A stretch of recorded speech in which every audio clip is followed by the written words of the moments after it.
Revise the topic the V-shaped tradition from the chapter the Bhakti and Sufi traditions. So today we talk about the V-shaped traditions in Karnataka during the 12th century. You can see that the V-shaped movement was started by a Brahman called Basav Banna. He was a Jaina and a minister in the court of Kalchuri king, and his followers, they were known as V-shape or Lingayat. So V-shapes were the heroes of the Shiva and Lingayat were the wearers of Linga. So here you can see the Lingayat and their belief. So Lingayat are an important community even today. So very important, they worship Shiva in the form of ling. Even they wear the lockets. Okay, you can see they wear a small links in a silver case on a loop that strings over the left shoulders. And this Jangam, okay, they are what? Or the wandering monks here. These are the Shiva orders of wandering religious monk, or you can see Guru of Lingayat sect. They were revered, means they were given respected.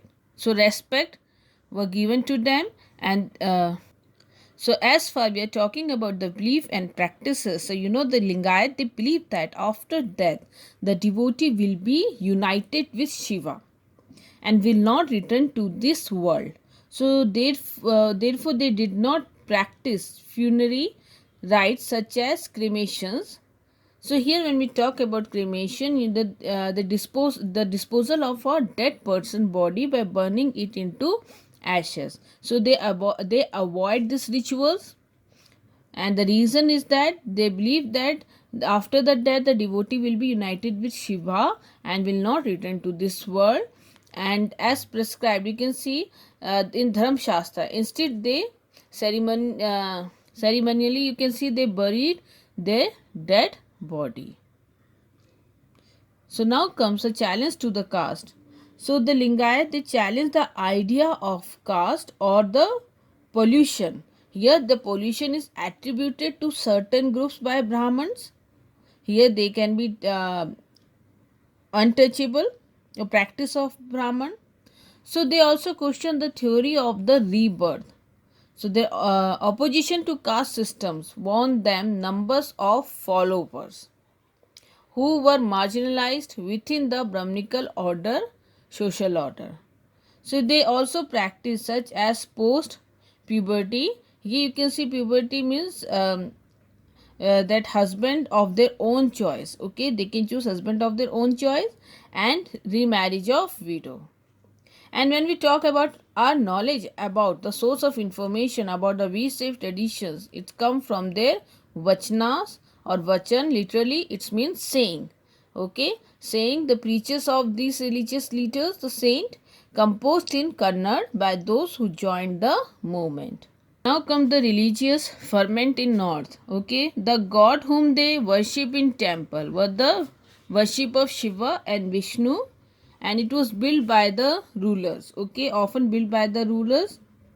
So you can see the historians, they did not find any evidences of the composition of Alwar and Naina till the 14th century in North India. So you can see what was the reason? You can see North India was ruled by the Rajput states, and in most of the state you can see Brahman hold a position, important position, and they perform secular and non-secular activities and the rituals.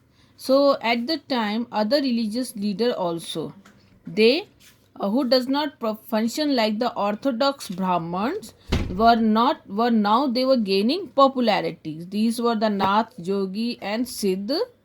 Okay, these included you can see from the communities of weavers and artisans. So you can see the demand for the craft production, it increased the value of these artisans and weavers.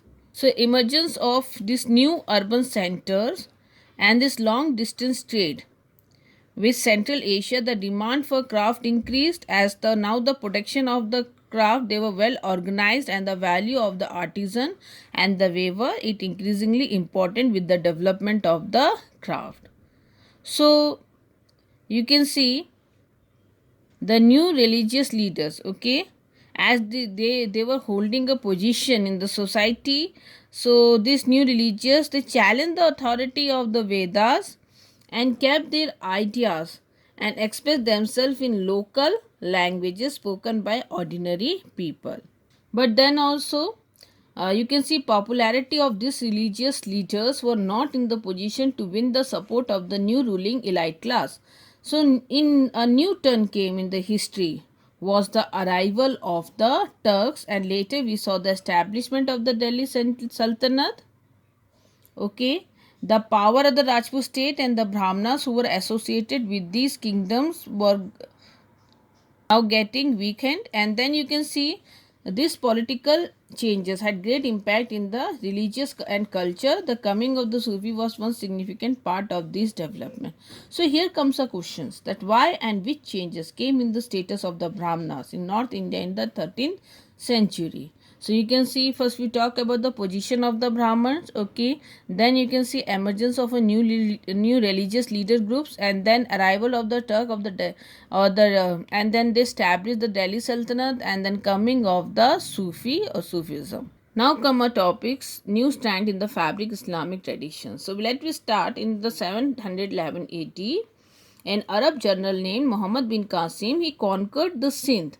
Okay, and you can see which became part of the Caliph domain. Then later in the 13th century, you can see that Turks, Afghan, and especially established the Delhi Sultanate, and Mughal, they established the Mughal Empire. So what we see that after the Ghori, the slave Khilji Tughlaq Lodi dynasty continued to bring more territories under their control.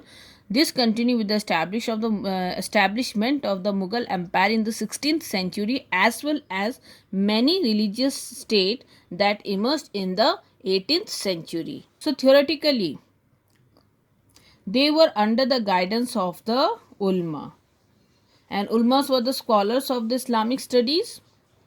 Okay, so who were expected to ensure that the rulers were ruling according to the Sharia or the Islamic law. But the situation here become more critical when you can see the population, there was a population who was not ready to accept Islam. So these are called the you can see here they are called the Zimmi. Okay, for those who does not follow or accept Muslim law. So here you can see this Zimmi, they stand for protected. It is an Arabic word, means protections.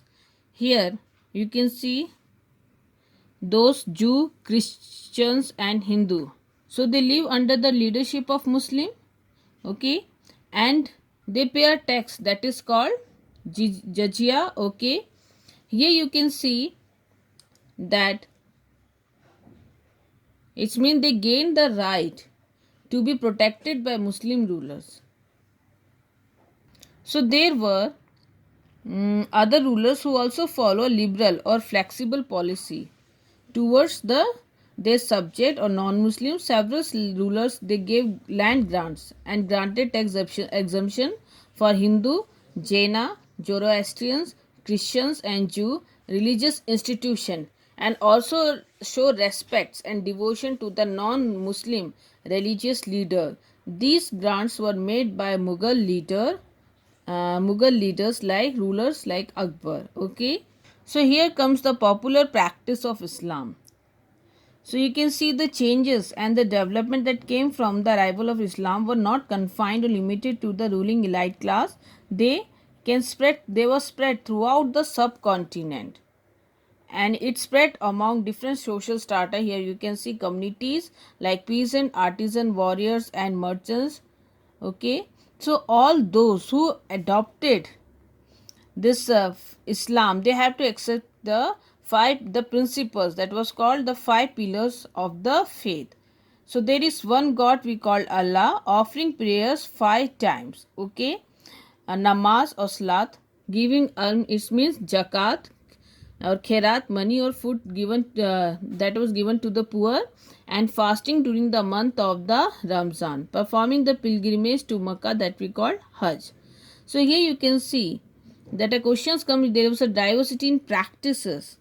Okay, and it was derived from the sectarian affiliations, and then you can see from the local custom practices. Sectarian affiliations, or you can see here due to the communalism, okay, especially in Shia and Sunni.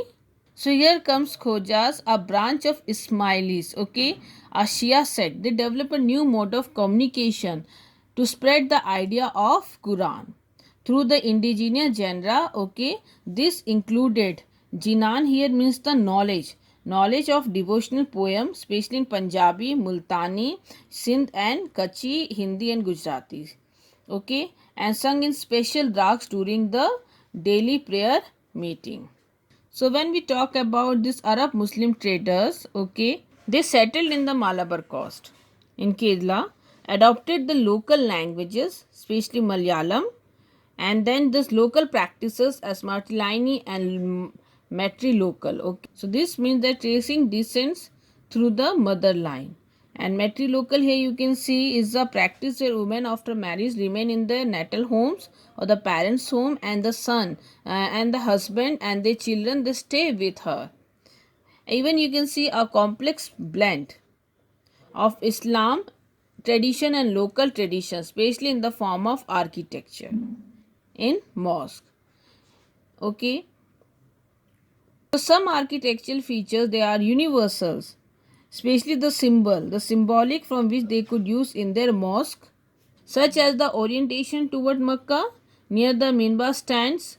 You can see a roof semicircular arc called the mihrab, and the corner that indicate the direction of Kaaba, and the cube-shaped building in Makkah that is the most sacred site in Islam. So whatever the mosque, they are built facing the Kaabas, and the Muslim, they should always face in this direction while praying.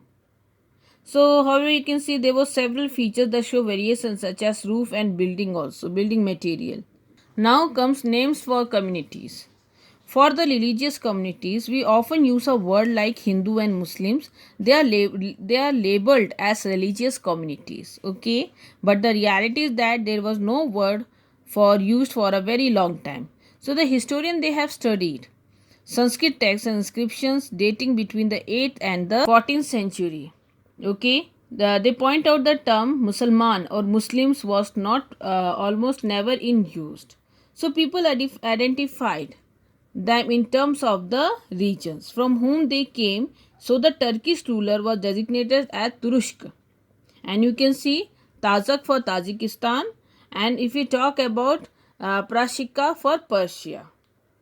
So here you can see sometimes the terms which were earlier used, it was now applied for the new migrants, especially the Turks and the Afghan, they used Sak. Okay, a more general terms of the word they used for these migrants were called Malay.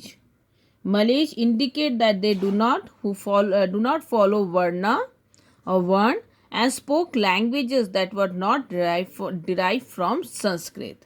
So sometimes these words, they filled with inferior complexity, but this word were not used for distinct religious community or particular religious community, Muslims.